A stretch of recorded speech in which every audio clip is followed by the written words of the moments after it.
Presuppositional apologetics is probably my favorite subject to teach on when I'm at conferences or at churches.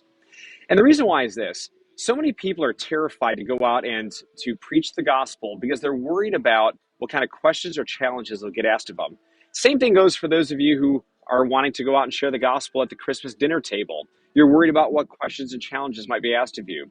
And the reality is we can't all be a PhD in every single field out there where we can feel confident to answer any challenge that they ask of us. This is where we put the Bible first in our apologetic. See, the Bible in Romans 1 says that everybody knows God exists by his creation and the things that have been made. Everybody already knows God exists. We do not have the burden of proof to prove to somebody this fact. On top of that, it's not about the evidences. We can't give evidences to people to convince them of the gospel.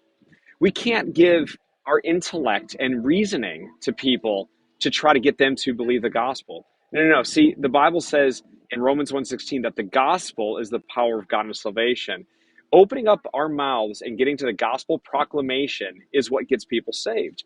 What presuppositionalism does is it allows us not to give evidences to answer all their questions, but it allows us to attack the very worldview they stand on, which is never going to be a correct worldview if they don't start with the Christian God.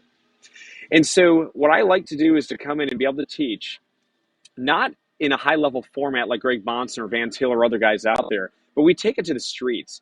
And I guarantee anybody who comes in and listens to parts 1 and parts 2 of presuppositionalism at the Tulip Time conference, you're going to be able to walk out of here knowing how to use presuppositionalism at the street level and be able to encounter and answer any question and challenge that's asked of you.